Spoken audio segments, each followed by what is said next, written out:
चर चर को अंग्रेजी में वेरिएबल कहते हैं। मैं इस कंसेप्ट को जो हिंदी मीडियम के छात्र हैं वो भी देख सकते हैं, जो इंग्लिश मीडियम के छात्र हैं वो भी देख सकते हैं, क्योंकि मैं इंग्लिश में भी बता दूंगा। चर को वेरिएबल कहते हैं। वेरिएबल को तोड़ते हैं तो वेरी प्लस एबल मिलता है। वेरी का मतलब होता है बदलाव। एबल का मतलब होता है योग्य, मतलब वह जो बदलने के योग्य हो, मतलब हमेशा जो बदलता रहता है, मतलब कि जो हमेशा बदलता रहता है उसी को वेरिएबल अर्थात चर कहते हैं। चर का मतलब होता है कि सर्वदा बदलते रहता है, कभी रुकता नहीं है, अर्थात चर का मतलब होता है बदलने वाला।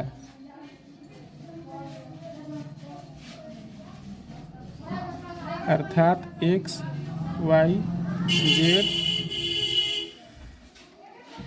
अल्फा बीटा गामा, मतलब कि चर का संकेताक्षर होता है एक्स वाई जेड। कभी भी पॉलिनोमियल के चैप्टर में आप एक्स वाई जेड देखिएगा तो समझ जाइएगा कि वह चर है, मतलब कि वेरिएबल है, मतलब कि उसका मान हमेशा बदलते रहता है। जैसे कि दे देगा 2x² plus 3y plus Z, इसमें चर है x², चर है y, चर है z। दे देगा 2a प्लस b, तो इसमें चर है a, इसमें चर है b। दो चर नहीं है, तीन चर नहीं है, एक दो जो रहता है वह चर नहीं होता है। अब अचर कांस्टेंट, अचर का मतलब होता है कि कांस्टेंट स्थिर रहना है। अचर माने स्थिर रहना, स्थिर रहना, जो सर्वदा स्थिर रहता है उसको अचर कहते हैं। जैसे एक हमेशा एक रहेगा, एक जहाँ भी आप एक देखते हैं तो हम समझ जाते हैं कि एक है। जैसे 1 रुपया, एक चादर, एक कपड़ा, एक पैंट, एक सेव, एक आम, मतलब कि एक का मान हमेशा एक ही रहता है। जैसे दो का मान हमेशा दो रहेगा, दो कभी नहीं बदलता है, इसी कारण से इसको अचर कहते हैं। लेकिन एक्स दे देगा, वाई दे देगा, जेड दे देगा तो एक्स वाई जेड चर हैं, अचर नहीं है। और एक दे देगा कि कोई भी संख्या दे देगा, जैसे 1.5 दे देगा, रूट में 2 दे देगा, √3 दे देगा, या -5 दे देगा, या -100 दे देगा, तो समझ जाइएगा कि वह अचर है, मतलब कांस्टेंट है, जिसका मान कभी नहीं बदलता है, स्थिर रहता है। जैसे कोई भी संख्या दे देगा तो समझ जाइएगा कि वह अचर है। कोई भी गिनती का संख्या, पहाड़ा का संख्या, माइनस वाला संख्या, प्लस वाला संख्या, बटा वाला संख्या, जैसे 5/6 दे देगा तो समझिएगा कि वह अचर है, चर नहीं है। एक्स वाई जेड ABCDEFGH इत्यादि चर हैं, और 1 2 3 4 संख्या अचर है। ठीक, जैसे कि दे देगा एक बहुपद आपको 5x³ + 3, तो इसमें अचर 3 है, अचर 5 है, x³ जो है चर है। कोई दे देगा 3x + 5y, तो इसमें चर है x, अचर है y, अचर है 3, अचर है 5। समझ में आ गया? चलिए, आप लोगों ने चर समझ लिया, आप लोगों ने अचर समझ लिया। अब पूर्ण संख्या के बारे में पुनः मैं रिपीट करवा देता हूँ।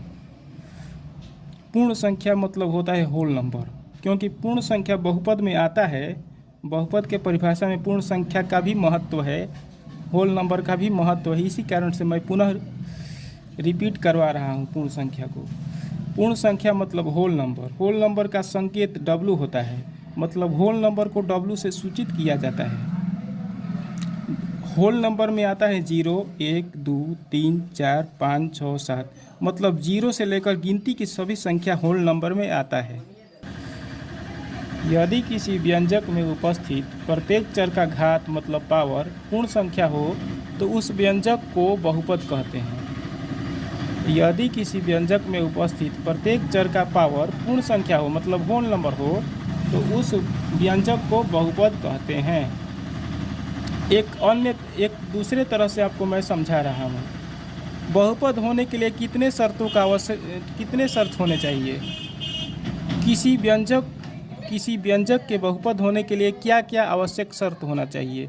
तो किसी व्यंजक के बहुपद होने के लिए निम्न आवश्यक शर्त जरूरी है। पहला नंबर, कोई चर उसमें मौजूद होना चाहिए। नहीं भी हो सकता है, क्योंकि एक को भी बहुपद कहते हैं, दो को भी बहुपद कहते हैं, लेकिन चर अधिकांश में चर मौजूद होना चाहिए। और दूसरा कंडीशन, जो कि नेसेसरी कंडीशन है, बहुत ही ज़रूरी कंडीशन है, इसके बिना बहुपद संभव ही नहीं है, वह यह है कंडीशन दूसरा कि व्यंजक में उपस्थित मतलब मौजूद प्रत्येक चर का पावर पूर्ण संख्या अवश्य होना चाहिए, तभी वह बहुपद कहलाएगा। किसी भी व्यंजक में उपस्थित मतलब मौजूद प्रत्येक चर का पावर अवश्य ही पूर्ण संख्या होना चाहिए। अगर पूर्ण संख्या पावर नहीं होगा चर का, तो वह बहुपद नहीं होगा। अब बहुपद का व्यापक रूप, general form of A polynomial.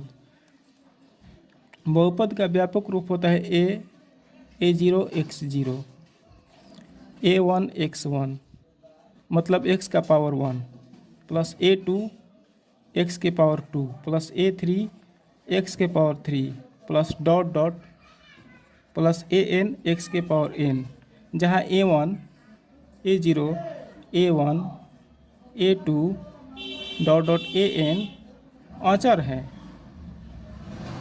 है, ठीक।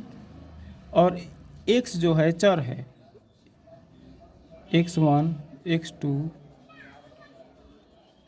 xn चर है। अगर परीक्षा में पूछ देगा कि बहुपद का व्यापक रूप क्या है, तो इसी प्रकार लिखा जाता है बहुपद का व्यापक रूप। a0 x0 a1 x1 माने x के पावर 1 a2 x के power 2 dot dot an x के पावर n। इसको याद कर लीजिएगा। पहला number, x² plus 3x plus 2। बताइए, बहुपद है तो सही का निशान, बहुपद नहीं है तो गलत का निशान लगाना है। तो आपको ध्यान देना है कि चर इसमें यह है, इसमें चर दो जगह आ रहा है, एक x² है, एक x है। तो x का पावर देखिए, x का पावर पूर्ण संख्या है, इसमें भी x का पावर पूर्ण संख्या है, एक रहता है, यहाँ पर कुछ नहीं रहता है तो पावर एक रहता है। तो यहाँ भी पावर पूर्ण संख्या है, यहाँ भी पावर पूर्ण संख्या है, अतः यह बहुपद है। मतलब पावर गिनती में आ रहा है, अतः यह बहुपद है। अब दूसरा नंबर नोटिस करिए। बताइए, मैं कोई संख्या मान लीजिए 5 दे दूंगा और पूछूंगा कि बहुपद है कि नहीं, तो क्या कहिएगा आप? तो इसको ऐसे भी आप लिख सकते हैं, 5 इंटू x के पावर 0, क्योंकि किसी भी चर का पावर 0 करेगा तो उसका मान 1 हो जाएगा, और 1 इंटू 5 करिएगा तो 5 आएगा, अतः 5 को ऐसा लिखा जा सकता है। तो देखिए, यह बहुपद इसलिए है क्योंकि चर का पावर पूर्ण संख्या है, 0 क्या है? पूर्ण संख्या है, इसलिए यह बहुपद है। अब तीसरा नंबर पर विचार करिए, x के पावर -3, 3 इंटू x के power -3 plus 5x² plus 6x। अब बताइए, यह बहुपद है कि नहीं? इसमें चर का पावर गिनती में आ रहा है, इसमें चर का पावर गिनती में है क्योंकि यह एक यहाँ पर रहता है, लेकिन इसमें यहाँ का चर का पावर जो है माइनस में आ रहा है। माइनस में जो अंक आता है वह पूर्ण संख्या नहीं है, -3 पूर्ण संख्या नहीं होता है। और बहुपद के डिफिनीशन के अनुसार सभी चरों का पावर पूर्ण संख्या होना चाहिए, लेकिन यहाँ का जो चर है उसका पावर पूर्ण संख्या नहीं है, क्योंकि -3 है, -3 पूर्ण संख्या में नहीं आ रहा है, अतः यह बहुपद नहीं है। यानी कि यदि किसी भी चर का पावर माइनस में आ जाए तो वह व्यंजक बहुपद नहीं होता है। यहाँ प्लस में है, लेकिन यहाँ प्लस में नहीं है। अब देखिए, 5x के पावर -5 इंटू 100 x के पावर 99।